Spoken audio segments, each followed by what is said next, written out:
রাত্রির বেলায় বিকট একটা আওয়াজ শুনতে পাই। আওয়াজ শুনতে পেয়ে আমরা হন্তদন্ত হয়ে যেরকম প্রতিবেশী, আর আমাদের ঠাকুরনগর উৎসবের জন্য আমাদের লোকজন এখানে কমই ছিল।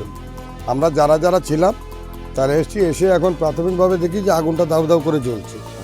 জ্বলার পরে এবার আমরা বালতি নিয়ে জল ফল দিয়ে যেরকম যে আর ছড়িয়ে না যায় আগুনটা, ওদিকে একটা গ্রুপ ওরা চেষ্টা করছে আগুন নেবানোর, আমরা এদিকে।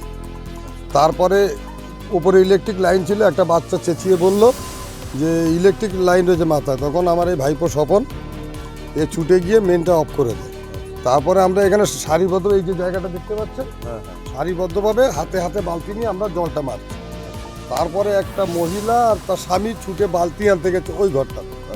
তখন ওই বউটাই আগুনের লেলিয়ানে দেখতে পাই এই যে গাছটা, এখানে একটা দেহ ঝুলছে।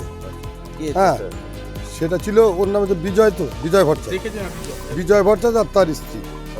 ওরা প্রথম দেখতে পায়। তারপরে যখন ওরা চেল্লে ওঠেছে, হ্যাঁ এই ঝুলছিল অরুণ রায়, এই যে এই বাড়ির গৃহকর্তা অরুণ রায়। হ্যাঁ, তখন ও চেল্লে উঠলে এবার বাকি সবাই ভয়ে দৌড় দেয়। তখন আমি বললাম দাঁড়াও, দৌড়ায় না। আর এই যে আমার দাদা কৃষ্ণকর ছিল, যে দৌড়ায় না, আগে আগুনটা নিবাও, তারপরে দেখা যাচ্ছে। তারপরে প্রশাসনকে খবর দেওয়া হয়। সঙ্গে সঙ্গে আমাদের ফাঁড়ির বড়বাবু যিনি, উনি চলে আসেন, আমাদের অঞ্চলের সভাপতি, উনি সবাই মোটামুটি যে যেরকম খবর পেয়েছে চলে আসে। ফায়ার ব্রিগেড আসে। ফায়ার ব্রিগেড যেহেতু এদিক দিয়ে আমাদের রাস্তা ছিল না, আমরা জয়পুর থেকে হোশিয়ারি পার্কের ভেতর দিয়ে রিসিভ করে ওরা অনেক কষ্ট করে এসে আমাদের আগুনটা নিয়ন্ত্রণ করে। তখন 1:45 নাগাদ একটা বিকট আওয়াজ হয়।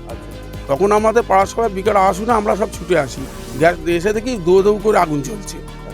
আগুন জ্বলার সাথে সাথে আমরা দেখলাম যে তারপরে সবাই লেবানোর চেষ্টা করে গিয়ে দেখি আবার গাছে একটা লাশ ঝুলছে। তারপরে এবার আমাদের পাড়া সবাই এসে ফায়ার ব্রিগেড, সাথে সাথে লোক প্রশাসনের লোক, মানে পুলিশ প্রশাসন আমাদের সাথে সাথে চলে আসলো। এসে তারপর বিরাট আগুলো তারপরে আয়ত্তে নিয়ে এলো।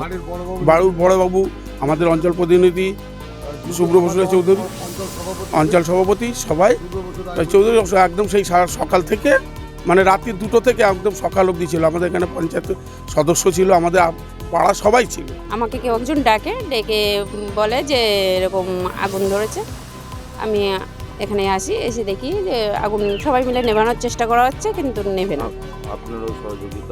হ্যাঁ, আমি আমাদের যে উপরে নেতৃত্ব, আমি ফোন করে ডাকি, পুলিশে ফোন করা হয়। তারপরে কিছুক্ষণ পরে জানতে পারি একটা ছেলে এসে বলছে যে এই বাড়ির গৃহকর্তা গলায় দড়ি দিয়ে ঝুলছে। তারপরে সেখানে যে দেখা যায় যে উনি সত্যি মারা গেছেন।